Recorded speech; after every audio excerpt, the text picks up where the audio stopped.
நமசிவாய வாழ்க, நாதன் தாழ் வாழ்க. இந்த மந்திரத்தை ஒருமுறை சொன்னாலே போதும், மனசுக்குள் ஒரு இனம் புரியாத அமைதி பரவுவதை நம்மால் உணர முடியும். இந்த வரிகள் வெறும் வார்த்தைகள் இல்லை, இவை காலத்தால் அழிக்க முடியாத ஒரு சத்தியம்.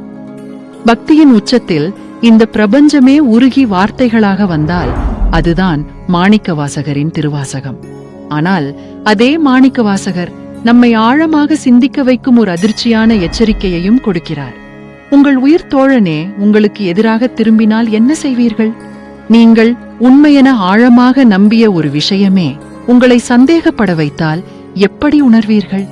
மாணிக்கவாசகர் அவர் எழுதிய அமுதினும் இனிய திருவாசகத்தில் போற்றி திரகவல் பகுதியில் மிக தெளிவாக பதிவு செய்திருக்கிறார். அவர் சொல்கிறார், தெய்வம் என்பதோர் சித்தம் உண்டாகி முனிவு இல்லாதது ஒரு பொருள், அது கருதலும்.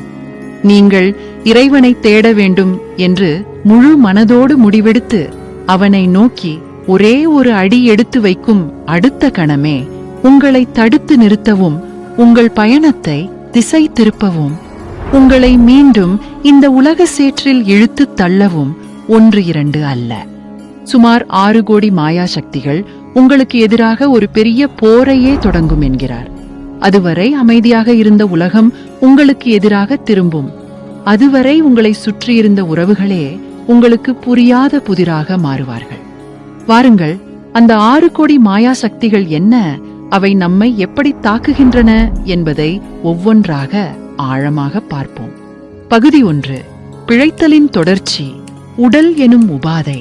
பல தடைகளை தாண்டி மனித பிறவியை அடைந்துவிட்டோம் அல்லவா? பிறந்த பிறகு சந்திக்கும் முதல் கட்டச் சோதனைகளை அவர் எப்படி விவரிக்கிறார் தெரியுமா? ஈண்டியும் இருத்தியும் எனைப்பல பிழைத்தும் காலை மலமுடு கடும்பகர் பசினிசி வேலை நித்திரை யாத்திரை பிழைத்துங். இதன் பொருள் என்ன? காலையில் எழுந்தவுடன் வரும் மலச்சிக்கல், உச்சிப்பொழுதில் சுட்டெரிக்கும் கொடும் பசி, நள்ளிரவில் நம்மை அறியாமல் ஆட்கொள்ளும் ஆழ்ந்த உறக்கம், இவையெல்லாம் போதாதென்று பொருளுக்காகவும் வாழ்வாதாரத்துக்காகவும் நாம் ஓரிடத்திலிருந்து மற்றொரு இடத்திற்கு செய்யும் பயணங்களால் ஏற்படும் இடையூறுகள், இப்படி பல துன்பங்கள் வந்தபோதும் அன்றாடம் வரும் இந்த அவஸ்தைகளிலிருந்து ஒரு உயிர் எப்படி தப்பி பிழைக்கிறது என்று கேட்கிறார் மாணிக்கவாசகர். உடல் என்றாலே உபாதைதான் என்பதை இதைவிட ஆழமாக யாராவது சொல்லிவிட முடியுமா? பயணத் தொல்லைகள், யாத்திரை பிழைத்தும். விளக்கம். இவை ஒழித்த காலங்களில் ஓரிடத்திலிருந்து மற்றொரு இடத்திற்கு செல்லும் போக்குவரவு மற்றும் பயணங்களால் ஏற்படும் இடையூறுகளிலிருந்தும் தப்பி பிழைத்தும். ஆன்மீக பயணத்தில் மாயையின் பிரம்மாண்டத்தைக் கண்டு நம்முடைய சின்ன அறிவு, சின்ன பலம் கொண்டு இதை வெல்ல முடியாது என்று நாம் உணரும்போது அந்த படைக்களத்தின் ஒப்பற்ற மகாதளபதியான இறைவனின் திருவடிகளில் நாம் சரணடைய வேண்டும். இறைவா, இந்த மாயை போரை என் பலத்தால் ஜெயிக்க முடியாது. இந்த ஆணவம், கன்மம், மாயை ஆகிய எதிரிகள் என்னை சூழ்ந்து கொண்டு தாக்குகிறார்கள். என்னை காப்பாற்றுவது உன் பொறுப்பு. நான் உன்னை சரணடைகிறேன் என்று அவனது திருவடிகளை பற்றி கொள்ள வேண்டும்.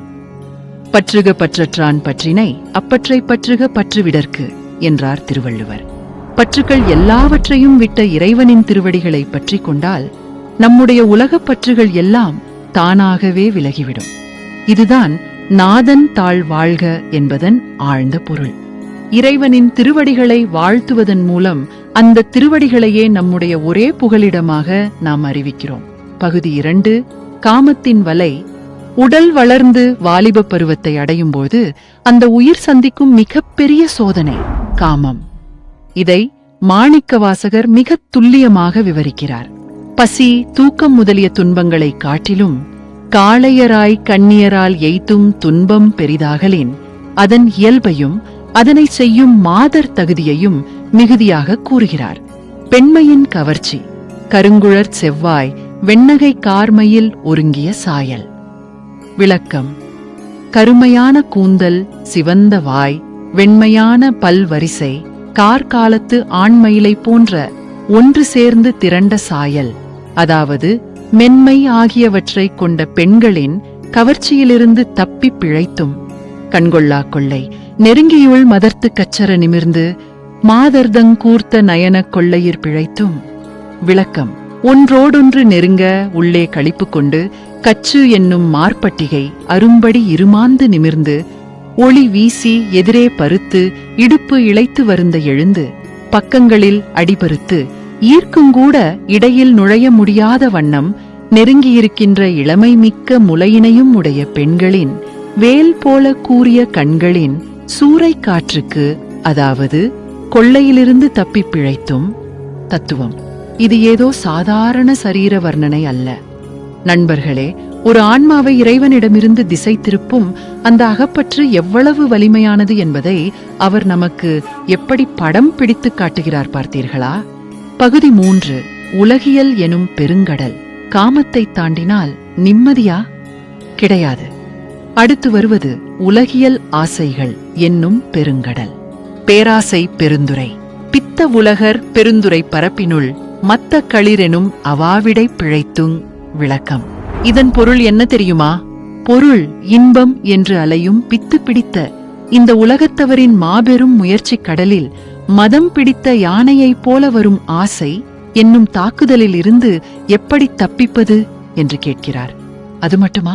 கல்வி என்னும் பல்கடற் பிழைத்தும், செல்வம் என்னும் அல்லல்லிற் பிழைத்தும், நல்குரவென்னும் தொல்விடம் பிழைத்தும், புல்வரம் பாய பல துறை பிழைத்தும், இறைவனை அடைய உதவாத வெறும் உலகியல் அறிவை மட்டும் வளர்க்கும் பல வகையான கல்விக் கடல் செல்வத்தைச் சேர்ப்பதாலும் பாதுகாப்பதாலும் வரும் பெருந்துன்பம், வறுமை என்னும் பழைய நஞ்சு மற்றும் பொழுதுபோக்காகவும் பயனற்றதாகவும் உள்ள சிறு சிறு எல்லைகள், இப்படி பல பிறவி வேறுபாடுகளுக்கு நடுவே ஒரு ஆன்மா எப்படி தப்பிப் பிழைக்கிறது என்று அடுக்கிக் கொண்டே போகிறார் மாணிக்கவாசகர்.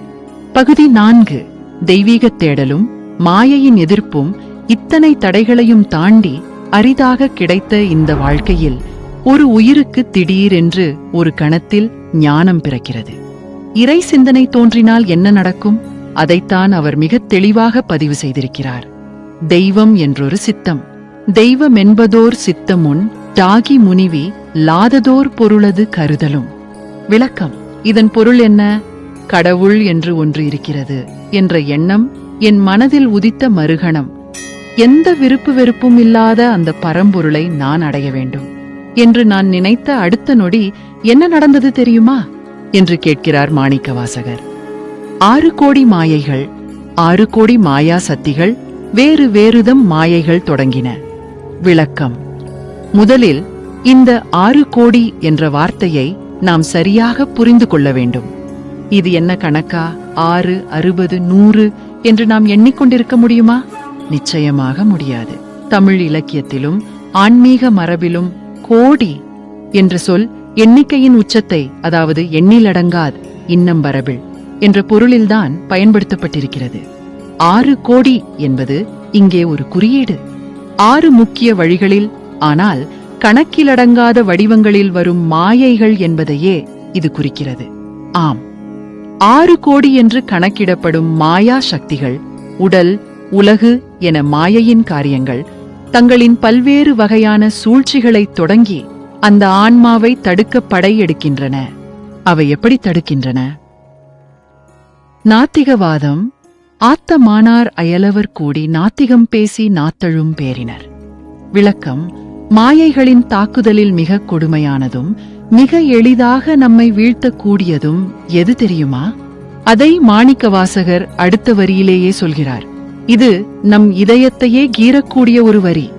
ஆத்தமானார் அயலவர் கூடி நாத்திகம் பேசி நாத்தழும்பு ஏறினர். ஆத்தமானார் என்றால் நம் உயிர் நண்பர்கள், நம்மோடு மிக நெருக்கமாக பழகியவர்கள், நாம் நம்பிக்கை வைத்திருந்தவர்கள். அயலவர் என்றால் மற்றவர்கள். இவர்கள் எல்லாரும் ஒன்று கூடிக்கொண்டு நாத்திகம் பேசி நாத்தழும்பு ஏறினர் என்கிறார்கள். அதாவது கடவுளெல்லாம் பொய், இதெல்லாம் முட்டாள்தனம், நீ போகிற பாதை தப்பு, இது அறிவியலுக்கு எதிரானது என்று திரும்ப திரும்ப பேசி அவர்களுடைய நாவிலேயே தழும்பு ஏறும் அளவுக்கு வாதம் செய்தார்கள் என்கிறார். பகுதி 5. சமயச் சண்டைகளும் தத்துவ குழப்பங்களும். நாத்திகத்தை தாண்டினால் அடுத்து வருவது சமயவாதிகளின் சண்டை. சுற்றத்தாரின் கூச்சல். சுற்றமென்னும் தொல்பசு குழாங்கள் பற்றி எழைத்து பதறினார் பெருகவும். விளக்கம்.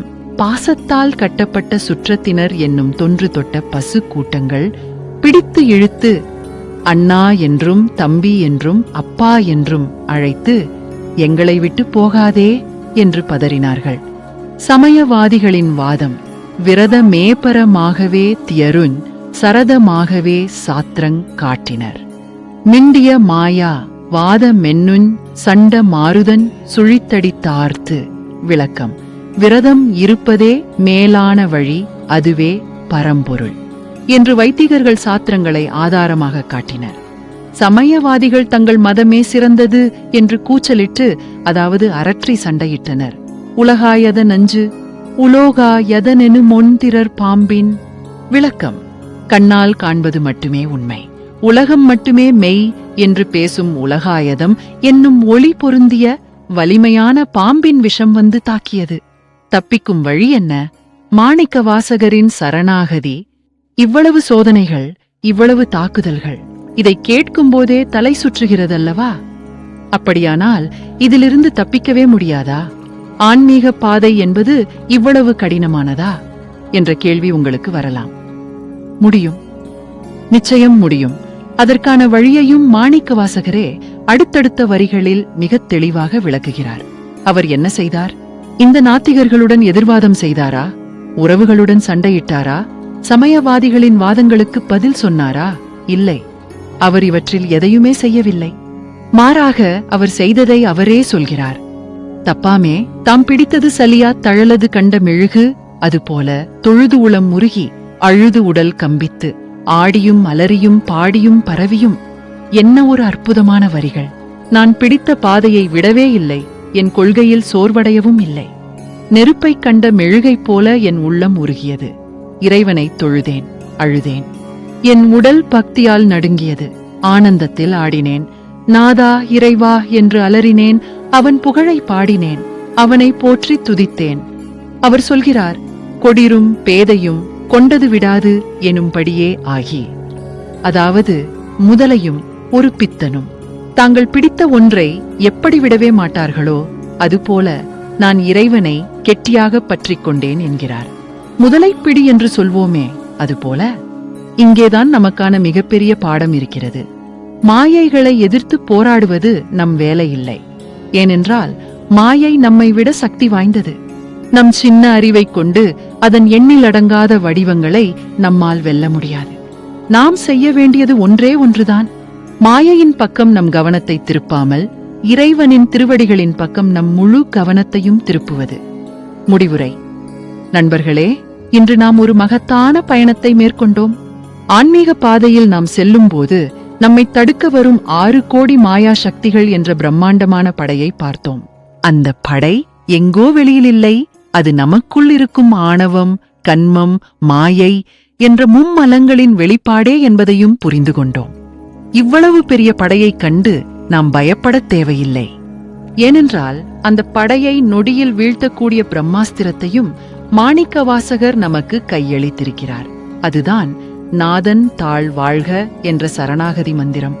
நாம் எப்போது முழுமனதோடு இறைவனை தேடத் தொடங்குகிறோமோ அந்த நொடியே மாயைகளின் தாக்குதலும் தொடங்கிவிடும்.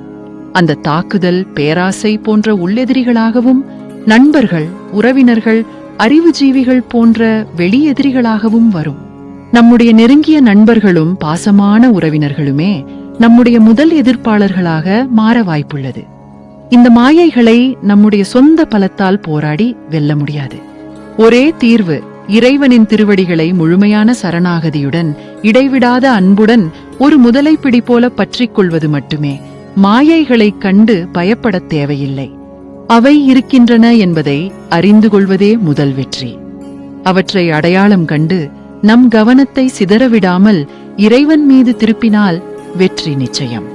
மாணிக்க வாசகருக்காக இறங்கி வந்து குருவாக அருள் செய்த அதே இறைவன் உங்களுக்கும் எனக்கும் அருள் செய்ய காத்திருக்கிறான். நாம் செய்ய வேண்டியதெல்லாம் உள்ளம் முருகி அவனை அழைப்பது மட்டும்தான். இத்தனை மாயைகளையும் தாண்டி அந்த ஈசன் எப்படி தனது அடியவரை ஆட்கொண்டார்? அந்த மெய்ஞான திருப்பத்தை போற்றி திருவகவலின் அடுத்த பகுதியில் காண இருக்கிறோம். உங்கள் ஆன்மீக பயணத்தில் நீங்கள் சந்தித்த மாயைகள் அல்லது தடைகள் என்ன? உங்கள் அனுபவங்களை கீழே கருத்துகள் பகுதியில் எங்களுடன் பகிர்ந்து கொள்ளுங்கள். அது மற்றவர்களுக்கும் ஒரு பாடமாக இருக்கலாம். தொடர்ந்து ஆன்மத் தேடலில் ஈடுபட உங்கள் தமிழ் விஸ்டம் டெய்லி வலைவொலியோடு இணைந்திருங்கள். திருச்சிற்றம்பலம்.